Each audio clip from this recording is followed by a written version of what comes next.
Welcome to the Earthworks Podcast, where our team will share the jargon of carbon from many of our turf friends from the past 30 years. Hi, everybody. I'm Joel Simmons, and this is part 2 of our water series here on the Earthworks Podcast. We have our great guests back, Mr. Kevin Hicks, who is a partner in crime here at Earthworks, and our dear friend, Mr. Dave Wilber, independent agronomist and dear friend. We reviewed our podcast that we played last week talking about water, and as we were going through it, we realized when we got to the hour, I so rudely had to cut everybody off because we try to keep the Earthworks podcast to about an hour, but we had so much more to talk about that we all decided that, yeah, I think part 2 is going to have to come back to back. So Dave, I can't thank you enough for all your support and the work. And I also want to make sure I remind everybody that if you're not a member or you're not subscribing to the Earthworks podcast, please do, because we'll send you some information that'll kind of keep you above the water as far as where we are with this. But, you know, let's get back into where we were last week, Dave. I mean, I went through this a couple times and pulled out a couple things that I thought were just so poignant. And the one thing that you said is that this is water is your most important input.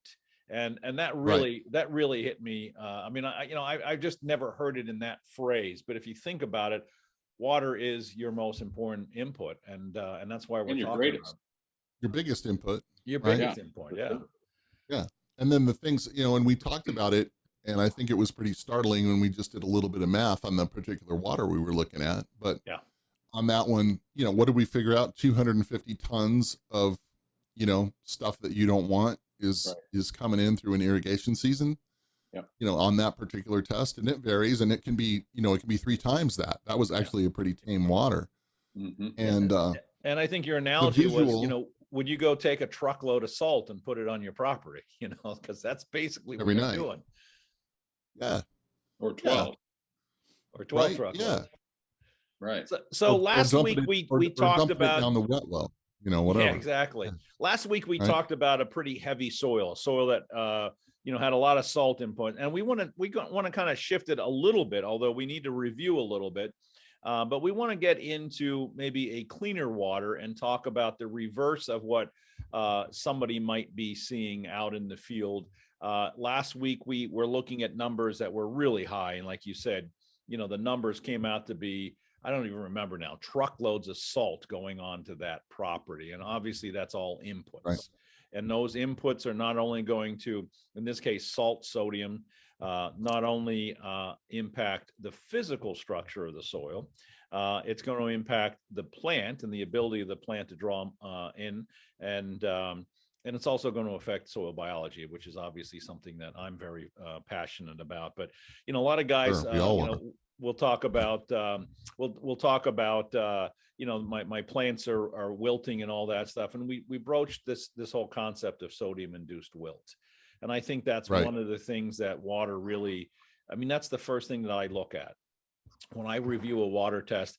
I really go right to that sodium potassium ratio and start looking at where is my sodium, and am I going to be dealing with sodium-induced wilt? And that is one of the subjects that Dave Wilber taught me so many years ago. I had never heard that phrase before one day traveling with you, and we started talking about this concept of sodium-induced wilt and what it means. But you got it right away, Joel, because what we were talking about the idea that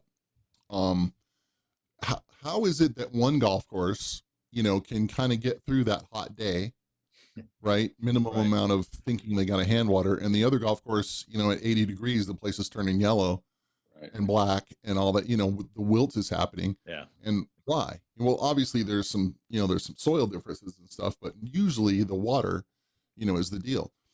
Why is it that one superintendent every day, because he's nervous, because that's what superintendents do, sends out, an army of hand waterers, and the golf course, they get done with that, and then he goes back out on the golf course an hour later, and it looks worse than it did when they started hand watering. Yeah.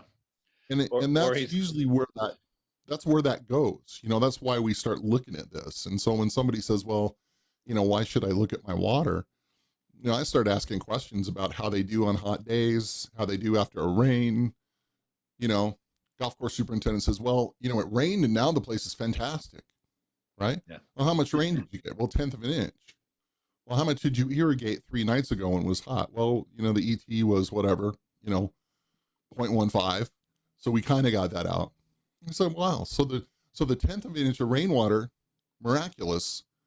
The 1/10 of an inch of your irrigation water, horseshit, right? Right. There's okay. It's a technical term, but yeah. There's some, yeah, exactly. Yeah. There's something to talk about. It means Then we bad can have a water. conversation. Yeah. So it's those kind of things. It's Great segue. Let's well, talk about that. What is rainwater chemically? well, rainwater has a degree of ionization because it's falling through the sky, Right. right? It's that, it's that waterfall effect. It's like when I watch, what is it? Those shows, Naked and Afraid and everything, if they find a tumbling water source, they'll drink it, right? It's cleaner.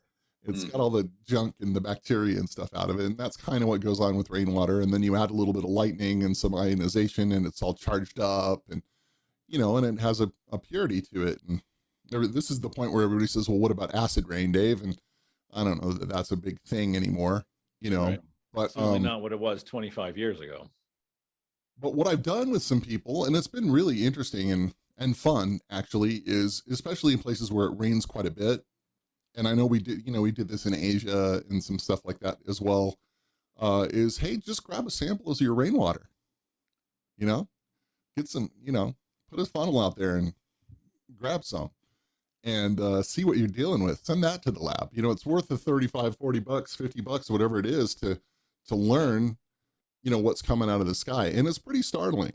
Because in the case of an Asian golf course or an East Coast golf course, it's still their biggest input, but it might be drastically different than what's coming out of the spring. Absolutely. And it's not always as clean as you think. Right.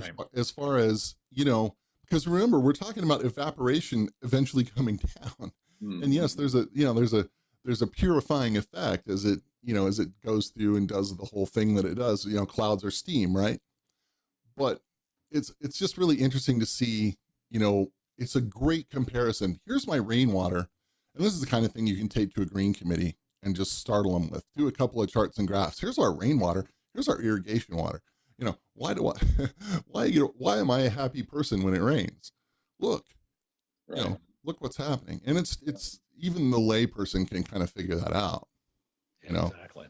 That's a great point. I never even thought about that, but I love that idea. Take a rainwater sample to a greens committee meeting and compare it, and then ask the question why. Here's my irrigation. Here's the rainwater. Here's the 3 key areas that I look at, and the other thing is we didn't really talk about this, and I don't know I don't want to derail where we're going because I know we have a bit of a, but it it pops into my head. There's this thing called leaching fraction. Right. Yeah. Mm-hmm. And so, when I have a gnarly water, my idea is I want to get some of the gnarliness out of there, by watering a little deeper. Right. Right. So, leaching fraction means, and there's ways to calculate it. There's a bunch of different ways to look at it.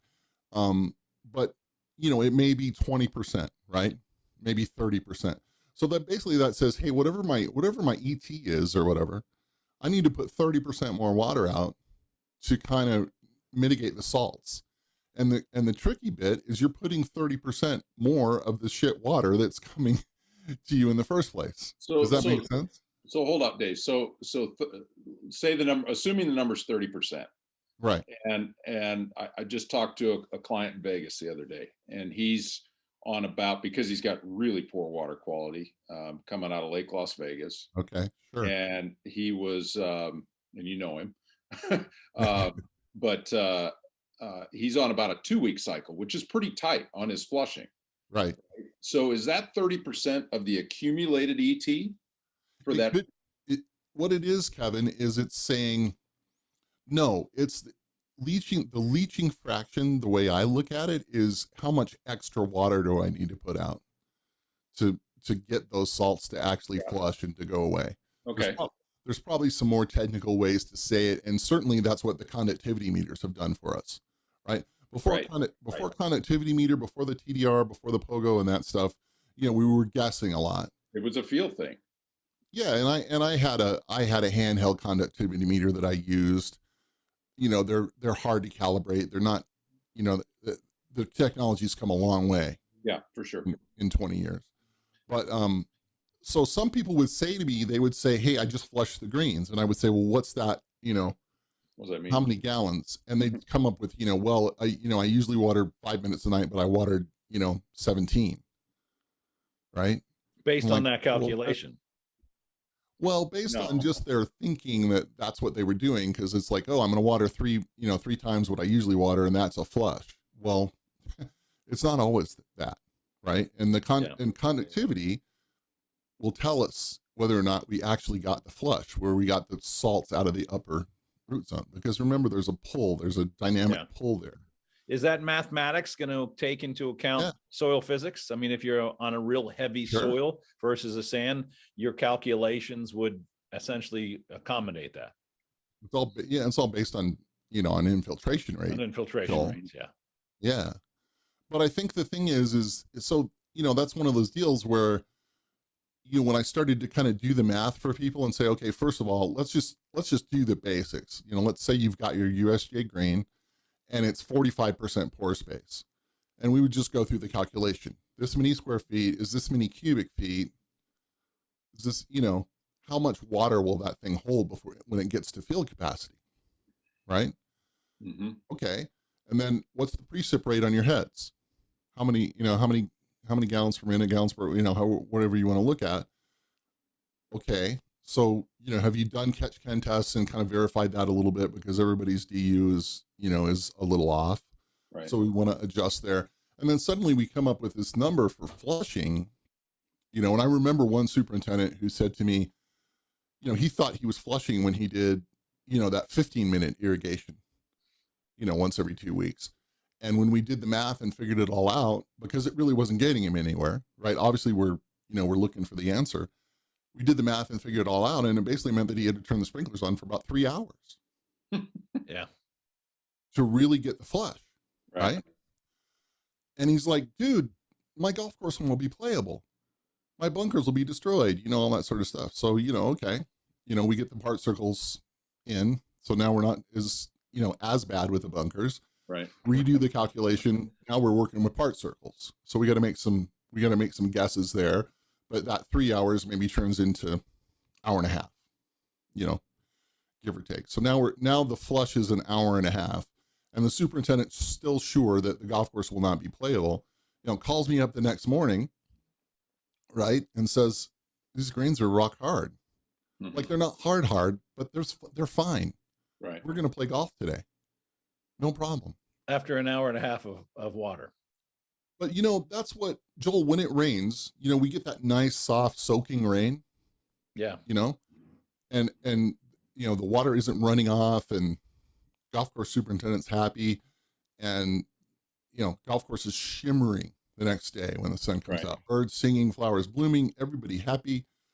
And you can create that.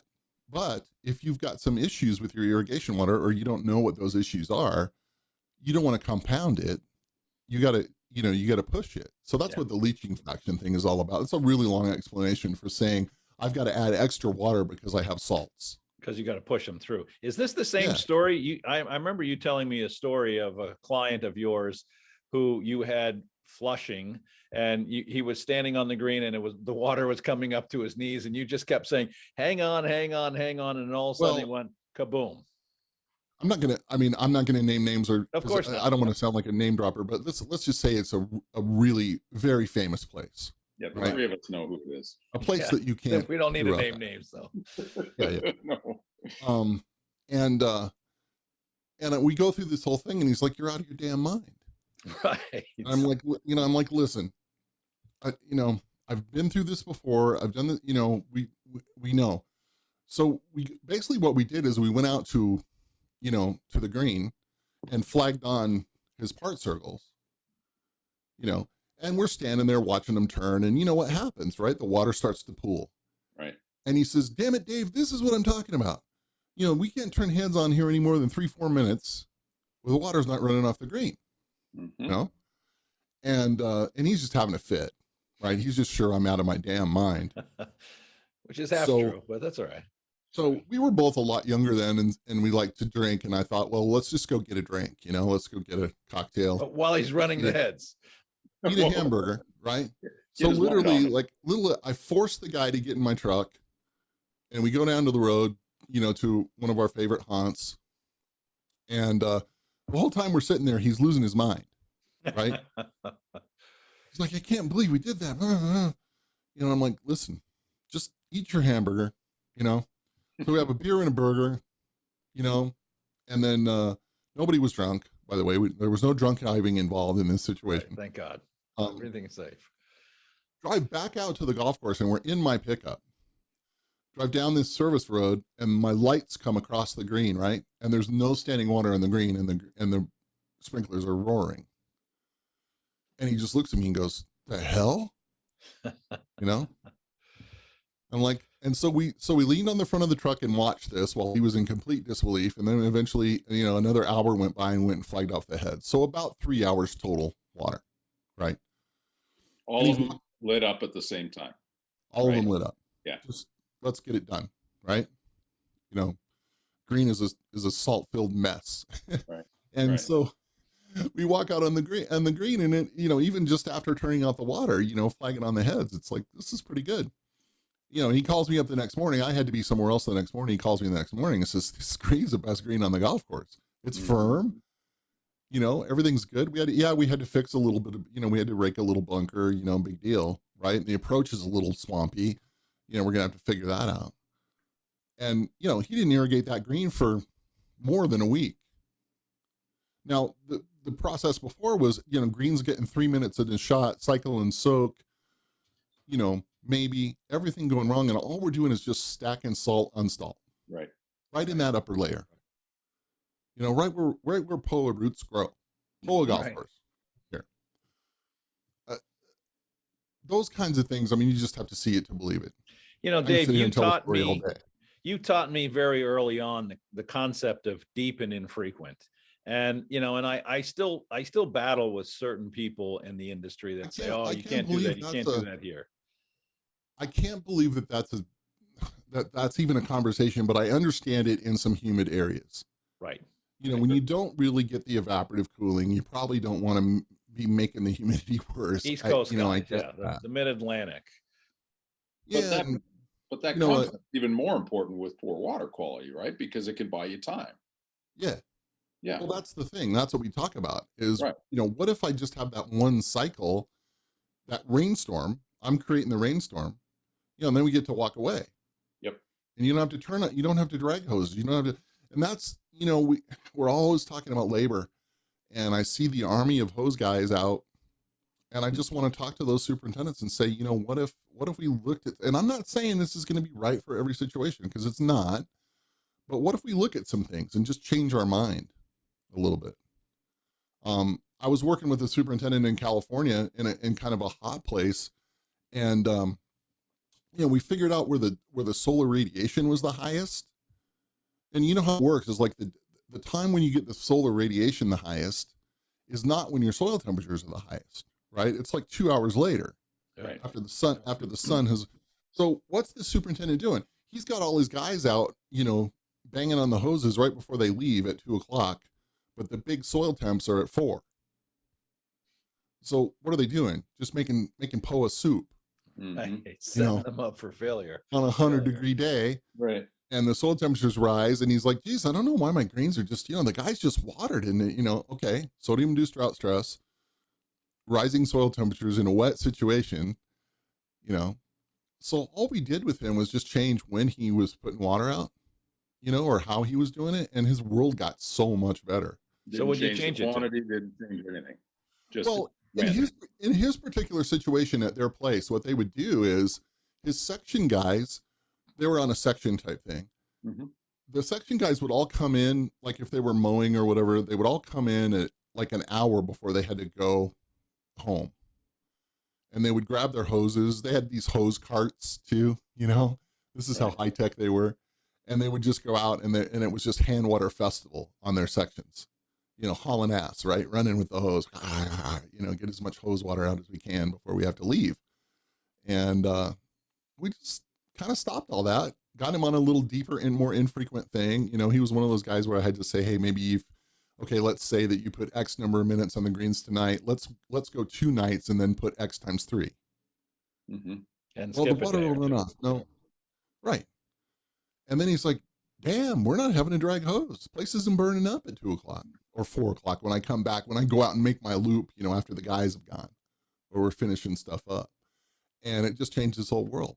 Dave, you kind of just answered this question I'm about to ask, but I remember in the days that I spent at Rutgers, we would sit around as instructors, and the hardest thing that we could help a budding superintendent with is what I call the art of watering, because clearly, and we all know this as consultants going out, especially with young superintendents, probably the biggest failure that they experience is overwatering. And I always say, look, you can always add water, you can't take it back. But how do you teach a young guy? How do you teach a young guy? And Kevin, you're certainly maybe the better person to ask this, being a 25-year super, but you got these young guys coming in that have to do all the irrigation. What's the simplest trick to teach a young guy how to water properly and not mess it up? Obviously, he's got to put his phone down. He can't be calling his girlfriend when he's holding the hose. But I mean, that's a challenge to get a young guy to really understand the art of watering. Let me take a stab at that first and say that Dave's comment about Pogo TDR, whatever kind of moisture / conductivity readers that we've got now, that leveled the playing field. That made the education process so much easier, because imperative. It used to be me trying to convey a feel, right? This is what I want. And just like something as simple as taking your pocket knife, like grandma used to check the cake, right? And you put the pocket knife in and you pull it out. And if there was resistance, there was moisture. Well, how do you teach that to somebody? That's a feel thing, right? But now I can take that and I can convey it into a number. And you can say my target number is 17%. And you know what that 17% feels like. Huge paradigm shift. And you know the difference between 17 and 13 and 26 with that pocket knife. I did. Yeah. Right. For sure. Later I remember a superintendent, said to me one time, what is the actual number? And so we pulled a bunch of soil and we were like weighing stuff and drying it in the microwave in his break room and trying to figure out what the moisture percentage was that was really the best for his place. Right. Mm-hmm. It was like a half day shenanigan. Shenanigan, yeah. It was really. It's like, let's try this, and and we're you're weighing it and trying to do the math, and it's like we don't have the right stuff, and it was just my greens. This green is good at this moisture, and that. Mm-hmm. Now we have a number for it, and it's super easy to teach that now. I couldn't teach it to my guys. It was really hard. I would get so frustrated. Why are you watering that? Well, and typically those guys are going to, no discredit to them, they're going to err on the side of being a little wetter because they don't want to get in trouble. I may not get to come back to that green. There might be groups out there. I may not get back here. Wasn't a friend of ours, again, not saying names. Kevin, do you remember the story of a friend of ours giving his guys a flower watering can to water hot spots with? Yeah. And saying this is all you get? One per green. Yeah. Per green, I hope. Well, even at Desert Forest, I mean, the great John Selinsky, he had, who I was talking about. He had shutoff valves for our rose nozzles, and you couldn't turn those things on all the way. You had to walk around with it like a watering can, basically. But you know what? That was his way of conveying that feel. Dick Bader's 7 ways to put your thumb on the hose for hand watering, depending if the sky was high or all that sort of stuff. I asked him about that, and he's like, yeah. He says, I couldn't teach that shit, but it works. Yeah, but it works. It always amazes me that we go to these properties and you can tell pretty quickly who's the overwaterer. And I just had this happen to me last week. A client took a new job at a property down south from here, And, the first thing he said was, the first thing I got to teach these guys is how to water, because this place is soaking wet, and he said, even within that first week, he's noticed a difference because they've cut back the irrigation water. And not only is that a saturation issue and obviously a potential disease issue, but it's just an overall health issue and soil structure issue. But that is one of the hardest things to really teach. And I remember another story of a client of mine was a student of mine was the assistant, and he said, yeah, his boss would go in when they're gone and turn the water on, and they didn't know it because it was happening at night, and he'd go into the meter room and see this guy put out 500,000 gallons of water when we didn't need any water, and he's coming into a saturated golf course. But that's one of the greatest failures of a superintendent, especially a young inexperienced superintendent, is not knowing how to manage water properly. Well, I think too, there were three things that influenced me, Joel, because I didn't have an irrigation philosophy in the beginning. I was like everybody else. I was just catching up, and it would get hot, dry, and windy in Denver, where I was had my first supers job, when I was really in control of the irrigation system, and it was just panic. It was a form of panic, right? Just do whatever. And the first panic is to turn the hose on. Yeah, and there were a couple of people that really influenced me, and I listened to them. Armand Suni used to come by the golf course because he lived nearby, and we would chat. I was very young, and I was scared to death of the guy. But for some reason, I'm still scared to death of him. Like, I've interviewed him. And he'd park his car and jump across the fence with his dog. And we were rebuilding some holes, and I was out there running a dozer or a box blade or whatever, and he would just come and sit with me, and we'd just hang out, and he was like, and he recognized right away that I was overwatering, but he's Armin, and so he has, his way to ask the question. He's like, well, when's your water last? Yeah. And we go through the whole thing, and then he starts telling me the story when he first got to Cherry Hills the year before the PGA Championship there, where he had to see how far he could push the golf course, and he went 12, 13 days without water. Well, in Denver in the summer, that just sounded like the most absurd thing ever, because I felt like I couldn't go 4.5 hours without watering. So I listened to that. Then Ed Miller was at Desert Forest. This was probably 86 when he got to Desert Forest, and he talked at a USGA green section conference at the National, and talked about how he was watering greens at Desert Forest, place Kevin is infinitely familiar with, once a week in Arizona. And I'm like, I thought to myself, I'm sitting there listening to that, and I'm going, I'm in Denver freaking out, right? This guy's in Arizona watering greens once a week. There's something I'm doing wrong. Bent grass. Well, yeah, right? And then bent grass and, push-up greens. There was a whole list of things when I finally met Ed and could get the whole story. The next story I heard was Tim Morrigan at Las Colinas Sports Club in Dallas, where he had a tour event, and it rained just a little bit, and they were thinking of calling off play, and he said, no, don't do that, and turn on the water on the greens so the greens would flush. True story. Greens firmed up, got that pull, right? And, people told him he was out of his damn mind. This is when he was a golf course superintendent, way before the USGA thing. And I got Tim to tell me that story, and I started to figure out, okay, there's something to this. First of all, USGA greens are their own animal. Right. We got to treat those completely different. And water, is this thing that we're all using to be afraid, to curtail our fears, and I think that's why I took it the next step, Joel, to kind of get back onto the water quality conversation is, okay, now I'm figuring out, hey, I want to cycle things. I want to water a little deeper, but now I'm starting to see some chemical changes, And at my first golf course, we were getting water from like these 1,400-foot wells, and they were really bicarbonate laden. Yeah. So as I started to dry the place down, we started to get the white crust on some things, bicarbonate crust. I'm like, oh, what's going on here? And, some salesman told me wetting agent would fix that. So we injected a shit ton of wetting agent with no real results. And I just started playing with it, and I started drifting some acid into the wet well. And the white crust went away, right? Let's And I talk didn't even about really that let's define that real quick, Dave. But so what's happening is when you have all these bicarbonates, basically you're replacing calcium, right? I mean, what is a bicarbonate crust? Explain that. Well, it's like, so what was happening, Joel, is now now I've got a golf course that I'm trying to dry down. Right. Right. And this is why, we see tournament events and stuff like that. And you see these places that aren't used to a dry down. And then we come in and try to dry it down and the thing goes absolutely off the rails. Disastrous. Yeah.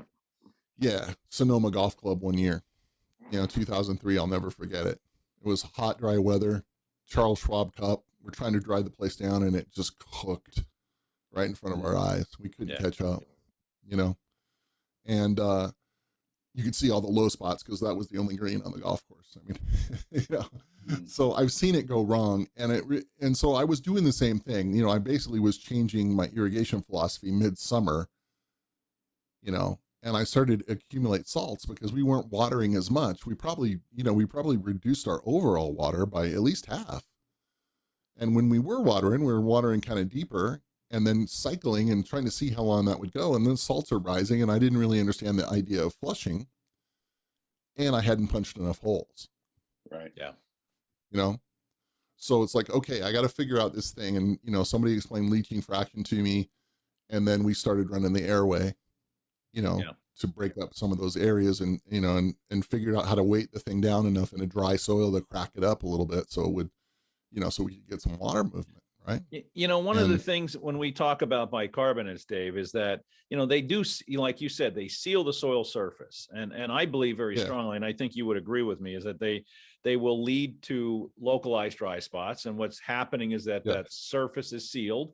And what happens underneath that sealing area is as biology basically dies out, glomalin isn't being produced, and now you got this hydrophobic condition, and there's a couple tricks to really identifying this. What obviously, if you see that white crusty thing, you've got bicarbonates. But when I take a probe out, I push the probe through that soil surface very slowly just to see how tight that is, and then when I pull the probe, feel that pop. I just feel, about? I just squeeze that, and I do this in front of the superintendent, and just feel how tight this is. And when you take that information back to the office and you compare it to this data that we're talking about on soil testing, you can see the correlation physically between what it feels like and what you're seeing on data. You can actually even see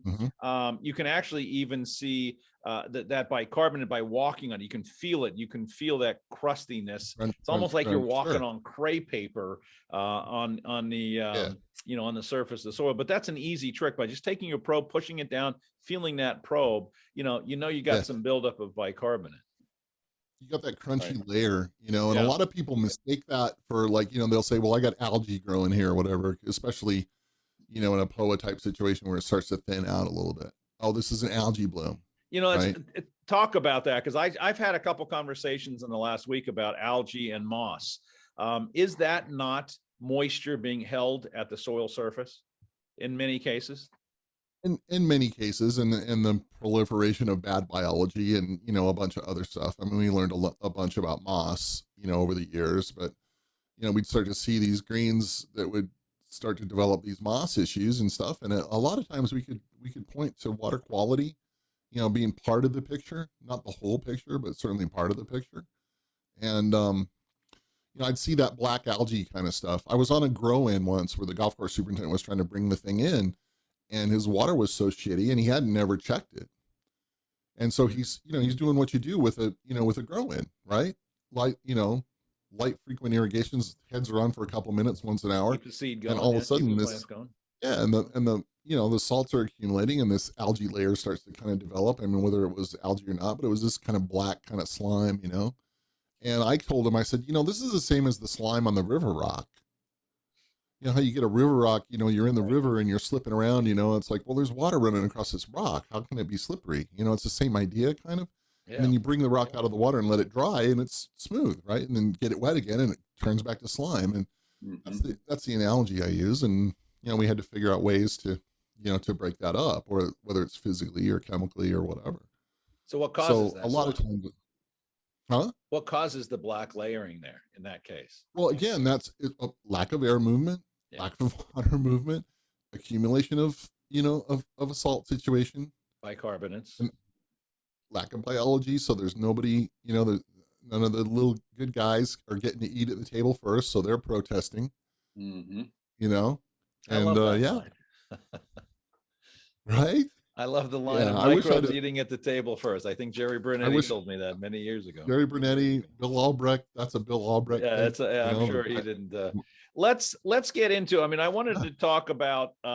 We have another sample that we can look at, the three of us, and share it Okay. with everybody listening. But last week we looked at a soil test that had a pH of 9.2. This one is a pH of 7.1, and there's virtually nothing in it. And I just wanted to do a quick Dave Wilber comparison of the two.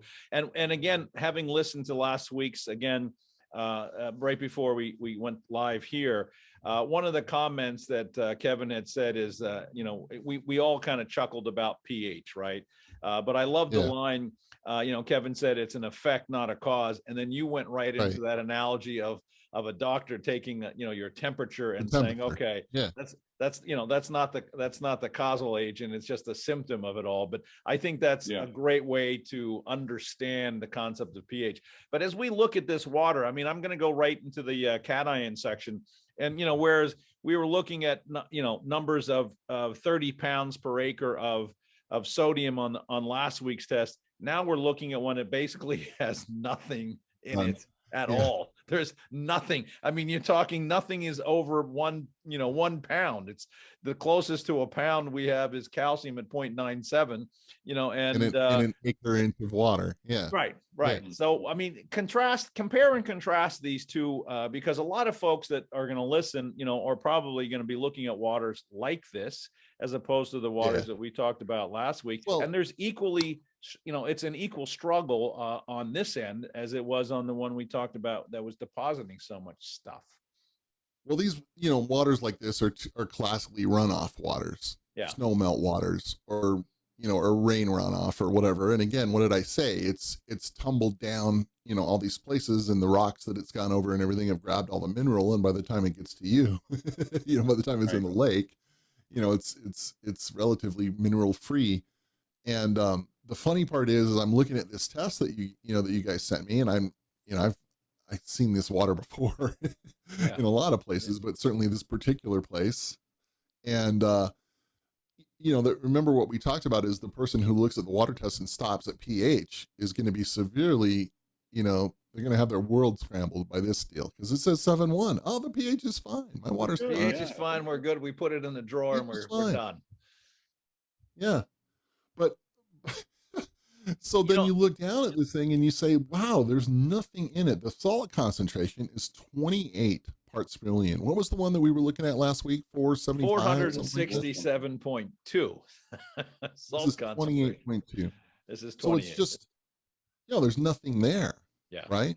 This is not uncommon here on the East Coast, Dave, especially down in the Carolinas. We have a lot of waters that are really, really super clean and very stripper waters. Yeah. The problem with this one, Joel, is one of our little rules about the pHC. The pHC on this test is 9.52. And remember, I told you guys last episode, right? 8.4 is our thing. Yeah. And if it's less than 8.4, it's going to kind of strip calcium. And if it's more than 8.4, it's going to donate calcium or precipitate calcium or whatever. So how does the water this clean actually donate? It doesn't. No.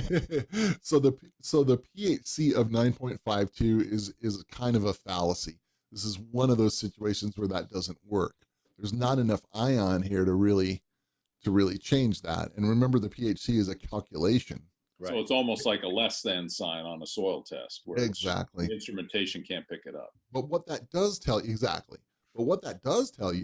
is this. And again, having seen a bunch of these, because when I first learned the rule, it's like, and then I would see a test like this and what the hell, I thought I knew it. There goes that. I understood. And I think that's why you guys have been asking me over and over, because of water like this. Joel, if you're saying this is commonplace, I see it in the East, and you go, well, wait a minute, this thing's supposed to precipitate calcium. Well, yeah, but there's no calcium there. There's no ions there. It's so that calculation is based on mill equivalents and stuff. There's no mill equivalents there. So it's kind of a, goofed up number. Same thing with the SAR and the adjusted SAR. You're not going to, it's, it's not really a thing, right? So So all the we do SAR on this water- is 0.29 and your adjusted SAR is 0.02. 0.02, yeah, which is basically non-readable. Right. 0.02 It's almost parts not per identifying million. anything. That's not a number, So you look at this and go, well, okay, this meets none of the rules. And Joel, this comes back to your cation anion ratio. I was just going to ask you that. Thank you. This water wants to balance itself. It wants cations in the worst way. Yeah. And so this is that water that I said to Kevin Hicks that day, what's this shit doing to your cart pass? Right. The story from last week.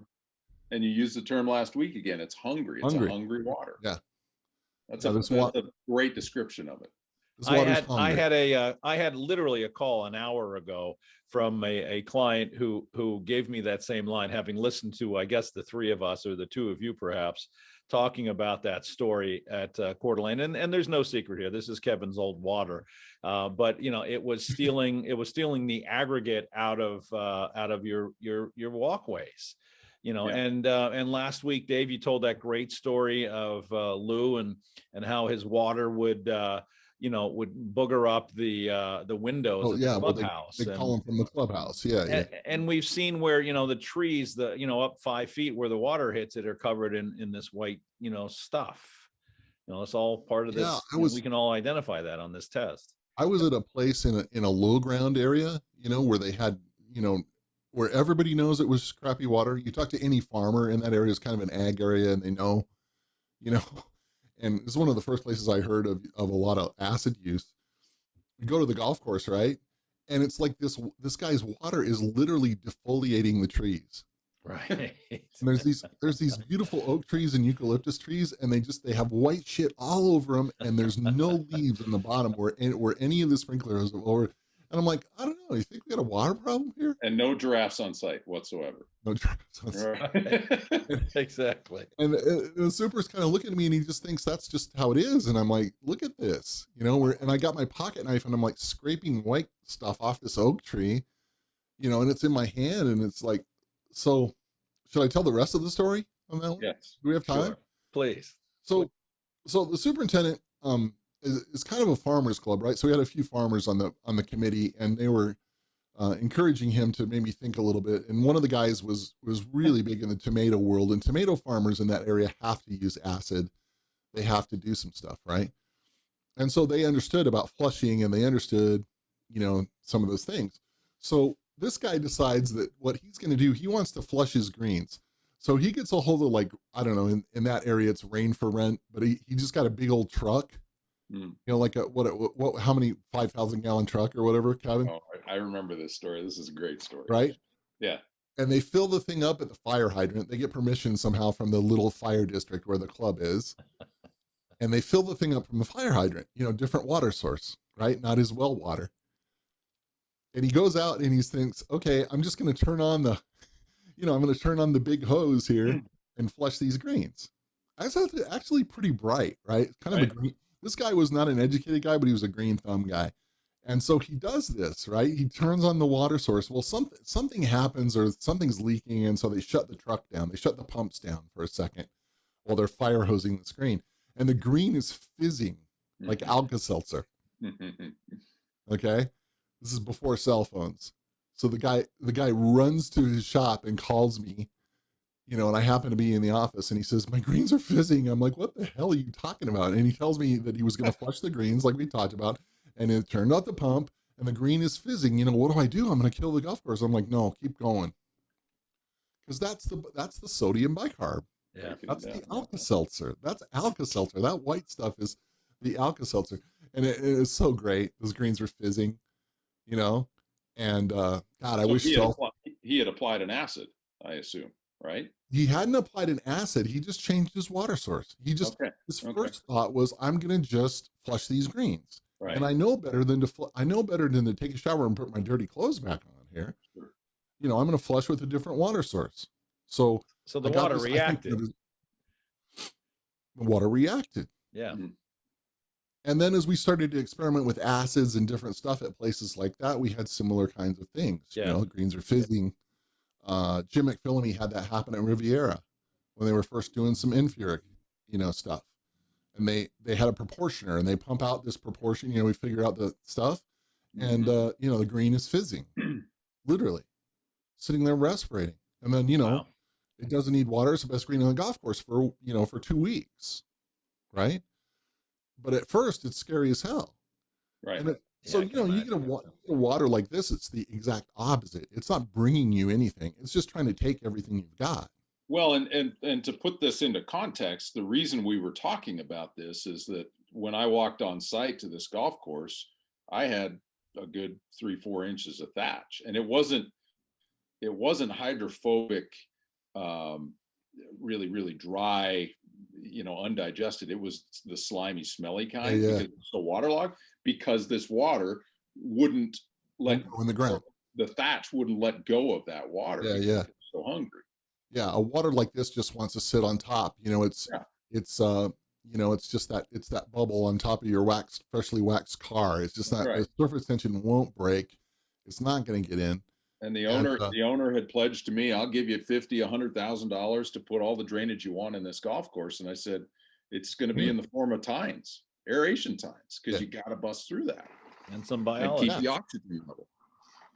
Dave, let's talk about the chemistry of stripping water. And my understanding is that basically, and please correct me if I'm wrong, but basically what the water is trying to do is find a level of equilibrium. So in a water like the one we've been looking at today, that is so clean, it's going to, instead of depositing typically, it's going to want to find that equilibrium by grabbing nutrients out of the soil. And what that leaves the superintendent with is every time they go out with water, they have to up the game, if you will, on fertility, or at least have a foundation of fertility, which is why, biological soil management is such a powerful tool in these kind of conditions, because it's there. But am I right? Am I close? Yeah, you're absolutely right, Joel. And I think a lot of times we sustainable thinkers say things like, we want to get things in balance.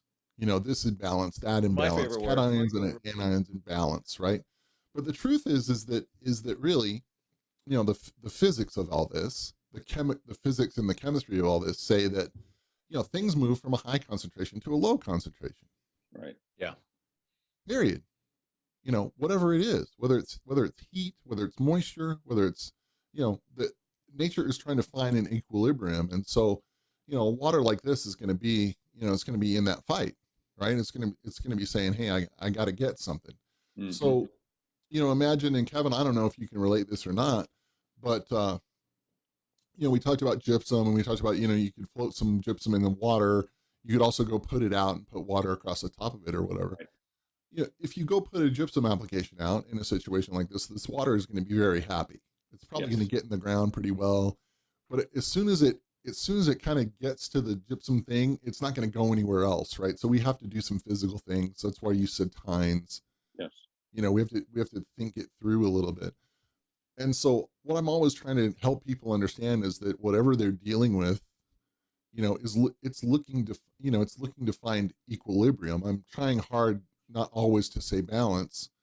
I'm trying to say, hey, we've got high concentration and low concentration, and the solution to that pollution is dilution. I like the term nature abhors a vacuum, right? I mean, it's going to kill itself. Yeah, something's got to happen. So, so if you take this super clean kind of thing and you're not, you want to be a minimalist, right? Because I love minimalism. Let's celebrate doing as little as possible. Yay. Here. But huh? Here. Oh, I love that, right? Yeah, you too. But the problem with this is that without carbon, without mineral, without those sorts of things, this thing is it's gonna be hard on plants. It's gonna be hard on biology, right? It's gonna, I figured in my lifetime that I would see much better biology. I'm glad about the POGO and the TDR. I'm sad that we don't have better biological testing. Yeah, it's funny. I just had a meeting this morning about that, and it's getting better, but it's still not there yet. But the other thing I wanted to highlight real quick, and this is a quote from Kevin Hicks, but I have a note on my screen here. It says, "Choose the right less." And that's one of the, we've been talking a lot in this industry about, use less, but you got to choose the right less. And, having that balance, and there's that word again, that allows us to do this right, so that the physics, the biology, the chemistry all work together. That's 2 quotes for me today. I'm feeling pretty good about myself. There you go. That's So, right. Joel, You should. That's why you're here. Let's be progressive thinkers and tie this together into what you've been doing forever. Yeah. And what you guys are doing at Earthworks. And this is not a commercial, but what's the best source of mineral besides the mineral itself? I mean, obviously we can put elemental things out, you know. Right. But Wow. Isn't carbon holding? Carbon is loaded in minerals. Yeah. It's loaded in minerals. It's loaded in all the right minerals. They're available to the little guys. The little guys' bodies then become available to the other little guys into the system. And they're sustainable. You know, it's funny because that was really Jerry Brunetti's biggest speech was remineralization of soils and providing, and that's why he was so big on rock minerals that are, we get criticized by using things like rock phosphates and sulfomag and green sand. Oh, they're never going to be available in my lifetime. But the reality is that as the plant spits out organic acids, the plant will find a way to dissolve the fraction of that mineral that it needs most and have it. Whereas on these sand constructed sites, there's no foundation of mineral. The big soils in the Midwest, the reason why we grow so much corn is because they're mineral dense soils and they're constantly being demineralized. And part of what we really want to be able to accomplish is always be adding mineral to that soil surface where everything's happening. Well, and water helps that. And look what's happened in many places in agriculture, if not all of them. Now, I remember there's huge amounts of corn being grown in eastern Colorado. And I went to my first couple of years of college in eastern Colorado, and huge corn operations right out there around Valley Neal Golf Club, and what's Valley Neal now, and sandy soils and big time corn. Well, those guys used to, what happened is, after harvest or whatever, they would just get the tiller, the tillage equipment out and just take as many of those corn stalks as they could, either off the surface, or just bury them, with a moldboard plow or whatever. Yeah, destroying the soil and burning out all the carbon. Yeah, what we've learned is, hey, minimum till or no till. Yeah. Where after I harvest my corn, I just leave all those stalks on top and let the biology take care of things. And even if it's cold weather or whatever, because in that part of the world, they're harvesting corn in November, and by December it's snowy. Yeah, or at least cold, right? There's a great movie out that I think we've all seen, and I hope everybody else has seen it, called Kiss the Ground, that talks about sustainable agriculture. And one of the highlights, the gentleman that's highlighted there is a guy Jerry and I have known for a long time, Ray Charletta, who's just a phenomenal guy, worked for the U.S. Conservation Service. But there's a farmer in there by the name of Gabe Brown, who we've gotten to know fairly well as well. And he completely changed his world because he understood he was literally on the precipice of being broke, losing the family farm of 3 or 4 generations. And, he just started changing the way he managed his soils. And there's the most powerful scene in this movie was where he stood on the edge of his property to his neighbor's property, and his neighbor's property was barren of anything, and his property looked lush and green because of the way he managed it. So a straight line down the property line, because he managed with no till. He got carbon into the soil. He regenerated that soil, and that's very much like what we're trying to talk about, when we're talking soils with our clients. But I regress. Yeah. So when again, when you look at your number one input, going back to that thing we said about number one input, you get this number one input that's constantly hungry, constantly trying to take things and all that sort of stuff. Yeah, you can talk to me about minimalism, but in this particular case, a little bit of pounds to the ground thinking is kind of, it's just pounds of what, right? I want the most powerful minerals I can get. I want the most powerful carbons I can get. I'm not looking to go out here with molasses. I'm looking to go out here with humate. Diversity. Mm-hmm. It's diversity. That's the secret, is having lots of different levels of carbon that feed different levels of microbiology, that do different levels of digestion, and can turn organic matter into humus and give you a buffer that can survive the worst of the summers. And, and if you're a lawn, you go dormant last and you come out of it earliest because you've got Mother Nature and biology on your side. So you can't build the wall from the top, right? So if a situation like this is this is where it drives me crazy, Joel, when somebody says, hey, this doesn't work, or that idea doesn't work or whatever. And what they're doing is they've started at letter M, N, and O when they haven't done A, B, and C. Right. Right. Exactly.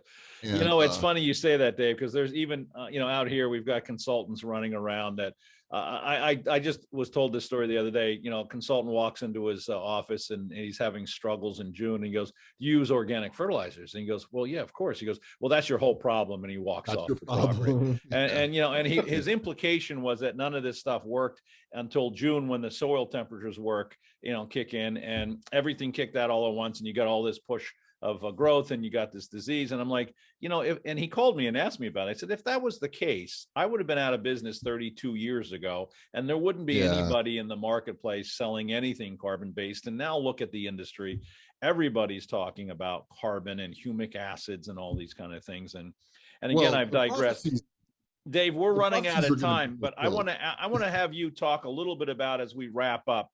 We broached it a little bit, but let's stay on the water concept and talk to us about, what is the value or the negative side of acid injections, of gypsum injections in treating the water? I mean, is it really worth the time, the energy? But let's get into that a little bit as we wrap this thing up, so that we can kind of have that. Okay. Yeah, or maybe more specifically, when is it warranted and when is it not warranted? Well, I'll tell you a couple. Again, I like the stories from the field, because that's right. That's what I do, and that's where we win or we lose, right? Superintendent from the Las Vegas area called me, and he was all excited about his sulfur burner. He had gotten the money to get a sulfur burner in, and he had, my pH is 9, and now my sulfur burner is going to help me get that down, right? And I'm like, and he's just really excited, and I don't, I'm sorry. Is he focusing on pH? Is that what that focus was? Yeah. That's what focus is on pH. So I'm like, well, have you got water tests? Yeah, I've got some water tests, and hey, send me those water tests, right? So he sends me this water test, and I think that the total dissolved solid salts, was like 1,500, right? And I said, what did you guys titrate to figure out what your pH change? How much sulfur do you have to burn to get to, what's your target, right? 7.4 or whatever it was. And he went through the calculation with me. It was about 500 pounds of sulfur a night. A night? Basically. Yeah. Yeah. In his particular salt. Huh? Right? Which is a salt. Elemental sulfur. And what you're doing when you oxidize that is you're getting sulfates, and yes, there's a pH change because you're making acid. Yeah. Right. But I'm adding another 400 parts per million of total dissolved salts, and in the sulfate form, into that water, right? So I don't want to tell the guy that he's just made a huge mistake, bought the wrong thing, but I'm like, okay, so burn some sulfur for a while and send me a water sample out of a quick coupler. Send the lab a water sample, and what did it show up as, right? Now that 1,400, TDS is now, 2,000. Mm-hmm. And I said, what do you see? What's happening? Well, it's not as good as I thought it was going to be. We still have issues. And I went, right, because you just clogged the drain even more, so let's figure this out. So the first thing we did is just backed way off. pH doesn't mean anything, right? So instead of burning that 500 pounds a night, let's burn 85 or 90 and just get a little bit of acidity in there. And let's just boil off some bicarbonate and not add a whole bunch of TDS to it. And it worked. And that was a good situation, So things like that. Acid is not a bad thing. And especially was there a mathematical calculation made there, or was it just kind of let's try this less more sort of concept? Basically, we just needed to kind of figure out what, when I say the word titration, I need to figure out how much of this changes how much of that. Yeah. So when we're working with injectable acids, it's very easy. We send in water, the irrigation water we're going to use, send it into Logan Labs, and we send them the acid product if they don't already have it there, which he has a lot of them there. Yeah. And say, titrate this for me, because, some waters need a lot of acid to get the bicarbonate to go away. And, and it plots a curve, a release curve for the bicarbs. And so at this many gallons per 1,000 gallons of irrigation water, this many gallons of acid per 1,000 gallons of irrigation water, I can strip off half of my bicarb that way. something like that, right? Very easy. Titration, right? So that there is math with all that, Kevin. And is the sulfur doing anything for sodium?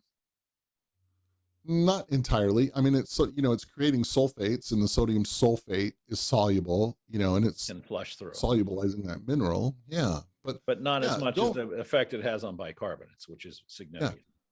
Sulfur burner's not bad. Acid, not bad. All those things, but you've got to understand what you're working with and put the right tool to the right thing. I don't get my crescent wrench out, when I'm trying to do tree limbs. That's that what start with the why, right? Start with the why. Why are we doing this? Why are we doing this? And I ended up having a lot of conversations with the guys that sold that particular sulfur burner, because he was real nervous that that I was trying to say that he did it wrong or whatever. And I'm like, no, but you can't just stop at pH. I mean, look at this water, and wow, we've had a lot of success. And then so I bet you did, because a lot of waters in the Western US need some acid. So of course we've had some success. Yeah. That's not a, that's neither here nor there. I want to have success, at each of our places. And I don't want to compound a situation where 3 years from now, we're trying to untie these knots that are that you can't untie. And we've seen that before. We have.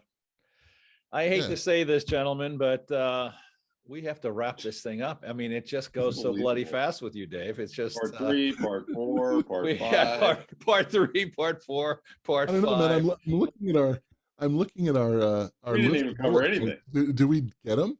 I think it was just a brain dump. I don't know that we really got through a whole lot of anything, but hopefully it's significant. I'm sorry. I can't thank you enough. I mean, you are our lean-to guy, and we will be back, I hope, if you are so kind. And because I'm sure Kevin and I, or maybe Jack Higgins and I, or the whole team. Maybe we should get the whole team and just put them up on here, Kevin, and just get everybody. Yeah, because because why not just send everybody to to work Dave over? Like I walked away from this thing last week. I couldn't even make sentences for 4 hours.